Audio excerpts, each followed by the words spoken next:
നമുക്ക് എത്രയൊക്കെ അറിവുകളുണ്ടെങ്കിലും ഇതെല്ലാം ഒന്ന് തുടങ്ങണമെങ്കിൽ ആ തുടങ്ങാനായിട്ടൊരു താമസമാണ്. ആ ഒരു താമസത്തിന് കാരണം നമ്മുടെ മോഹങ്ങളാണ്. ജന്മജന്മാന്തരങ്ങളായിട്ട് നമ്മുടെ മനസ്സിലങ്ങനെ കട്ട പിടിച്ചുകൊണ്ടിരിക്കുന്ന, അങ്ങനെ അടിഞ്ഞുകൂടിയിരിക്കുന്ന മോഹങ്ങളാണ്. അപ്പോൾ ഈ മോഹങ്ങളെ ഇല്ലാതാക്കുന്നതിനായിട്ട് നാമജപം എന്ന ഒറ്റ വഴിയേ ഉള്ളൂ എന്ന് നമ്മെ ഓർമ്മിപ്പിക്കുകയാണ്, അല്ലെങ്കിൽ അങ്ങനെ ഒരു ഉപദേശം തരികയാണ് എഴുത്തച്ഛൻ 17-ാമത്തെ ശ്ലോകത്തിലൂടെ. ഈ വന്ന മോഹം അകലെ പോവതിന്നു പുനരീവണ്ണമുള്ളൊരുപദേശങ്ങൾ ഇല്ലുലകിൽ ജീവന് കൃഷ്ണ ഹരി ഗോവിന്ദ രാമ തിരുനാമങ്ങളൊന്നൊഴികെ നാരായണായ നമ. ജീവനെ അലട്ടുന്നത് മായാമോഹമാണ്. അപ്പോൾ ഈ വന്ന മോഹം, നിത്യജീവിതത്തെ അലട്ടിക്കൊണ്ടിരിക്കുന്ന മോഹങ്ങൾ എന്ന് പറയുന്നത് ശരീരബന്ധവും വിഷയവാസനകളുമാണ് ഈ ജീവനെ ഈ മായാമോഹങ്ങളിൽ പെടുത്തുന്നത്. അപ്പോൾ മോഹം എങ്ങനെയാണ് നാശകരം ആണെന്ന് ഭഗവത്ഗീതയിൽ പറയുന്നു. വിഷയങ്ങളെപ്പറ്റി ചിന്തിക്കുന്നവൻ അവയിൽ പ്രീതി ഉണ്ടാകുന്നു, അതായത് ഒരു ആസക്തി ഉണ്ടാകുന്നു. അതിൽ നിന്ന് കാമം ജനിക്കുന്നു, കാമത്തിൽ നിന്ന് ക്രോധവും, ക്രോധത്തിൽ നിന്ന് ബുദ്ധിഭ്രമവും, ബുദ്ധിഭ്രമത്തിൽ നിന്ന് സ്മൃതിനാശവും, സ്മൃതിനാശത്തിൽ നിന്ന് ബുദ്ധിനാശവും ഉണ്ടാകുന്നു. ബുദ്ധിനാശം പൂർണ്ണനാശത്തിലേക്ക് നയിക്കുന്നു. ഇതാണ് ഈ വന്ന മോഹം സംഭവിപ്പിക്കുന്ന ദുരന്തം. ഈ മോഹത്തെ അകറ്റിക്കളയാനും മോഹകാരണത്തിൽ നിന്ന് രക്ഷ നേടുന്നതിനും ഉള്ള എളുപ്പ വഴിയാണ് നിരന്തരമായ നാമസങ്കീർത്തനം. ഭക്തി സാധനകളിൽ നാമജപത്തിന് പ്രധാനമായിട്ടുള്ളൊരു സ്ഥാനമുണ്ട്. മനസ്സിനെ ഏകാഗ്രമാക്കാനും വിഷയചിന്തകളെ ഇല്ലാതാക്കി മനസ്സിനെ ശുദ്ധീകരിക്കാനും നാമജപം സഹായിക്കുന്നു. ജപം കലികാലത്ത് നാമജപമല്ലാതെ ഭക്തന്മാർക്ക് മറ്റൊരു ഗതിയുമില്ല എന്ന് പറയുന്നത് ഇതുകൊണ്ടാണ്. ഈ ഭഗവാന്റെ നാമത്തിൻ്റെ ആ ഒരു മാഹാത്മ്യം നമുക്ക് വെളിവാക്കി തരുന്ന കുറേയേറെ കഥകൾ പുരാണത്തിലുണ്ട്. വാൽമീകി ബ്രഹ്മർഷിയായി പരിണമിച്ചത് രാമനാമ ജപത്തോടു കൂടി ചെയ്ത ഒരു കഠിന തപസ്സിൻ്റെ ഫലമാണ്. അതുപോലെ തന്നെ ഭാഗവതത്തിൽ പരീക്ഷത്തിനോട് മരണഭയം നീങ്ങാനുള്ള മാർഗം എന്തെന്ന് പരീക്ഷിത്ത് ശുഗമഹർഷിയോട് ചോദിക്കുകയാണ്.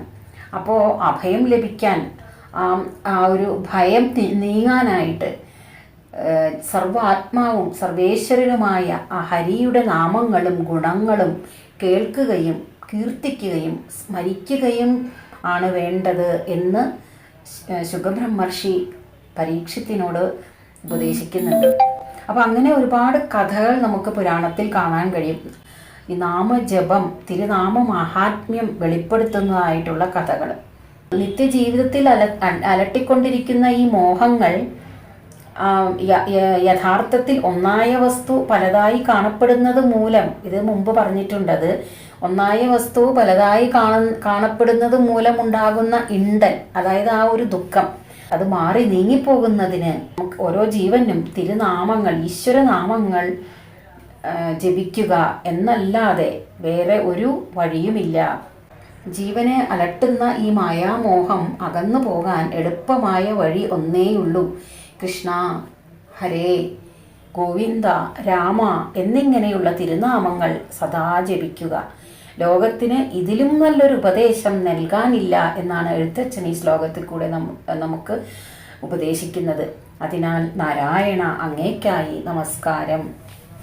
ഈ വന്ന മോഹമകലെ പോവതിന്നു പുനരീവണ്ണമുള്ളൊരുപദേശങ്ങളിൽ ഉലകിൽ ജീവന്നു കൃഷ്ണ ഹരി ഗോവിന്ദ രാമ തിരുനാമങ്ങളൊന്നൊഴികെ നാരായണായ നമ.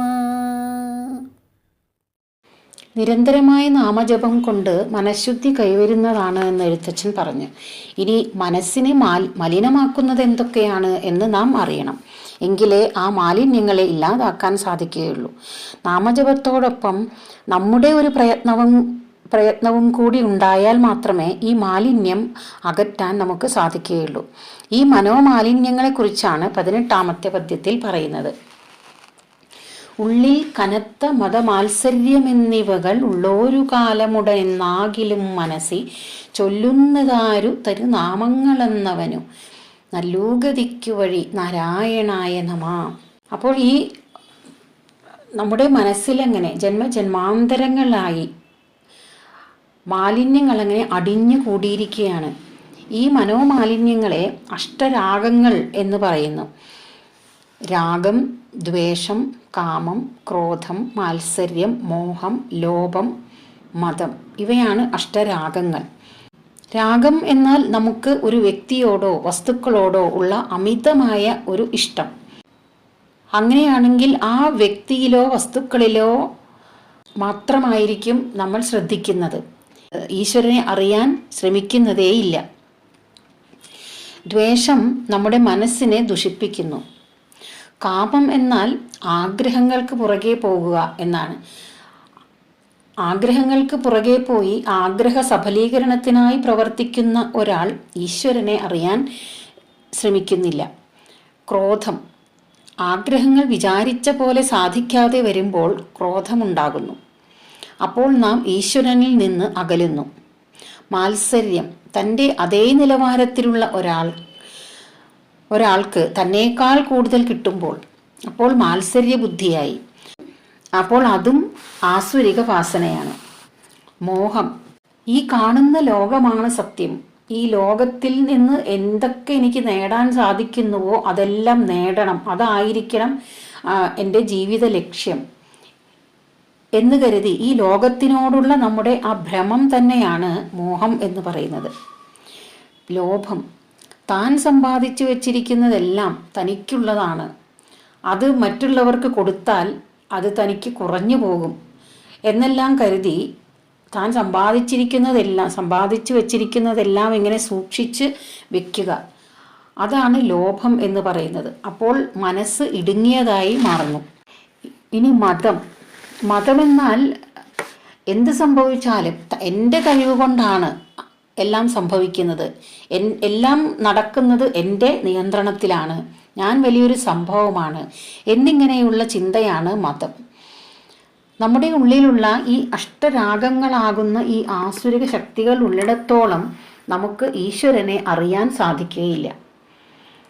ഈശ്വരനെ അറിയാൻ സാധിക്കണമെങ്കിൽ ദൈവീക ശക്തികളെ കൊണ്ട് ഈ ആസുരിക ശക്തികളെ നാം ഇല്ലാതാക്കണം. ഇനി എന്താണ് ദൈവിക ശക്തികൾ? സത്യബോധം, ഭയമില്ലായ്മ, നിഷ്കളങ്കത, കോപമില്ലായ്മ, അഹിംസ, വിനയം, മറ്റുള്ളവരെ ദ്രോഹിക്കാതിരിക്കുക, ഇതൊക്കെയാണ് ദൈവിക ശക്തികൾ. ഈ ദൈവിക ശക്തികളെ കൊണ്ട് പൊരുതി നാം ആസുരിക ശക്തികളെ ഇല്ലാതാക്കണം. എങ്കിലേ നമ്മുടെ മനസ്സിനെ പരിശുദ്ധമാക്കാൻ സാധിക്കുകയുള്ളൂ. അങ്ങനെ പരിശുദ്ധമായ മനസ്സിലെ ഭക്തിയുടെ വേരുറയ്ക്കുകയുള്ളൂ. ഇവിടെ അഹിംസ എന്ന് പറയുന്നത് നാം സാധാരണയായി ഒരു ജീവിയെ ഹിംസിക്കാതിരിക്കുക, അതാണ് അഹിംസ എന്നതുകൊണ്ട് ഉദ്ദേശിക്കുന്നത്. നാം ഒരാളെ വാക്കുകൊണ്ടോ പ്രവൃത്തി കൊണ്ടോ ദ്രോഹിക്കുന്നത് പോലും ഹിംസയാണ്. ശ്രീരാമകൃഷ്ണ പരമഹംസൻ ഒരിക്കൽ പറഞ്ഞു, മനസ്സ് മണ്ണ് പുരണ്ട ഇരുമ്പ് സൂചി പോലെയാണ്, ഈശ്വരൻ കാന്തവും. മണ്ണ് പോയില്ലെങ്കിൽ സൂചി കാന്തവുമായി കൂടിച്ചേരുകയില്ല. അപ്പോൾ ഈ മനസ്സിൽ പറ്റിപ്പിടിച്ചിരിക്കുന്ന മണ്ണ് ആണ് ഈ മത മാത്സര്യാദി ദോഷങ്ങൾ.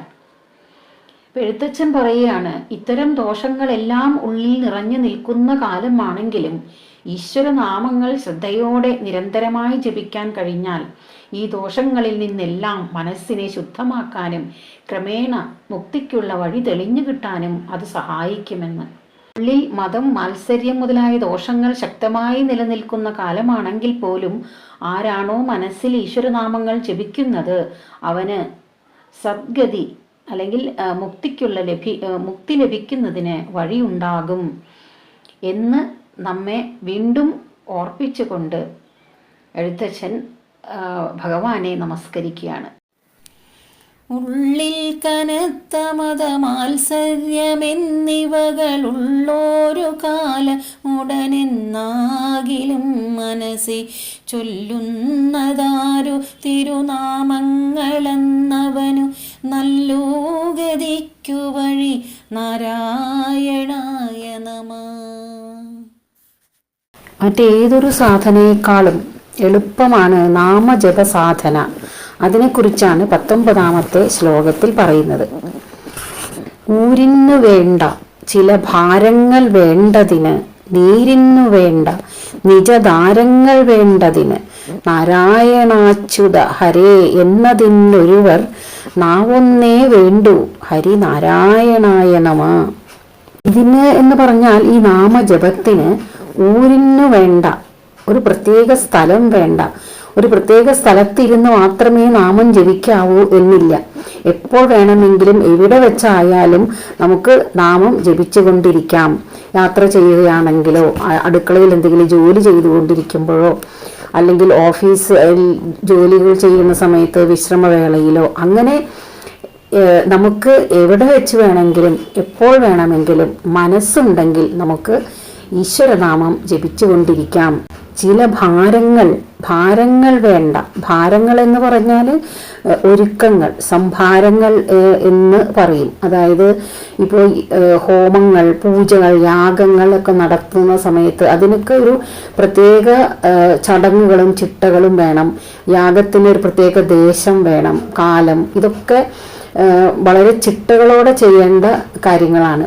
അപ്പോൾ അതിന് സംഭാരങ്ങൾ വേണം എന്ന് പറഞ്ഞാൽ അതിന് പൂജാദ്രവ്യങ്ങൾ വേണം. പുഷ്പങ്ങൾ, ജലം, നെയ്യ്, ചമത, ദർഭപ്പുല്ല്, നൈവേദ്യം, ഇങ്ങനെ പല കാര്യങ്ങളും വേണം. അപ്പോൾ ഇവിടെ നാമജപത്തിനാകട്ടെ ഈ വക ഒരു ഒരുക്കങ്ങളുടെയും ഒരു സംഭാരങ്ങളുടെയും ആവശ്യമില്ല. നീരിന്ന് വേണ്ട, ജലത്തിൻ്റെയും ആവശ്യമില്ല. ഇപ്പോൾ പൂജാകാര്യങ്ങളെല്ലാം ചെയ്യണമെങ്കിൽ ജലം വേണം. അഭിഷേകം ചെയ്യുന്നതിനും തീർത്ഥം ഉണ്ടാക്കുന്നതിനും എല്ലാം ജലം വേണം. നാമജപത്തിന് അതിൻ്റെയും ആവശ്യമില്ല. പിന്നെ പറയുന്നു നിജദാരങ്ങൾ വേണ്ടതിന്. അതായത് നാമം ജപിക്കാനായിട്ട് നിജദാരങ്ങൾ, അതായത് ഇവിടെ പറയുന്നത് ദാരം എന്ന് പറഞ്ഞു കഴിഞ്ഞാൽ പത്നി എന്നാണ്. അപ്പോൾ പത്നിയുടെയും ആവശ്യമില്ല. അത് രണ്ട് രീതിയിൽ എടുക്കണം. അതായത് ഒരു ഭാര്യയ്ക്ക് ഭർത്താവിൻ്റെ ആവശ്യമില്ല, ഭർത്താവിന് ഭാര്യയുടെയും ആവശ്യമില്ല.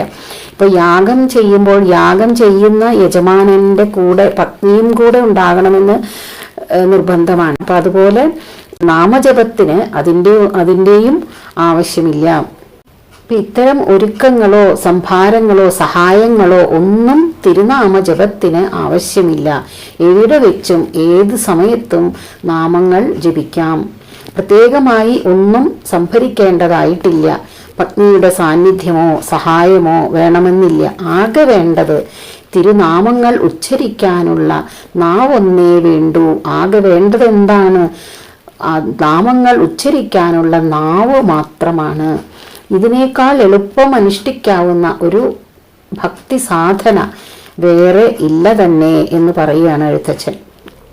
ശ്രീ രാമകൃഷ്ണ പരമഹംസൻ പറഞ്ഞു, ഈശ്വരന്റെ നാമവും ഗുണവും കീർത്തിക്കാൻ ശീലിച്ചാൽ കാലക്രമത്തിൽ ഭക്തി ഉണ്ടാകും. ഈശ്വരനാമം ജപിക്കുന്നതിന് ലജ്ജ പാടില്ല. ലജ്ജ, അവജ്ഞ, ഭയം ഇത് മൂന്നും ഉണ്ടെങ്കിൽ ഭക്തി ഉണ്ടാവുകയില്ല.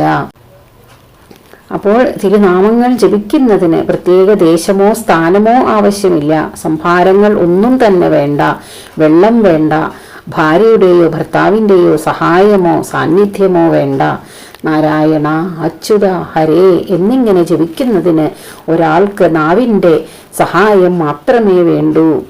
പാപം ഹരിക്കുന്നവനെ നാരായണ, അങ്ങേക്കായി നമസ്കാരം.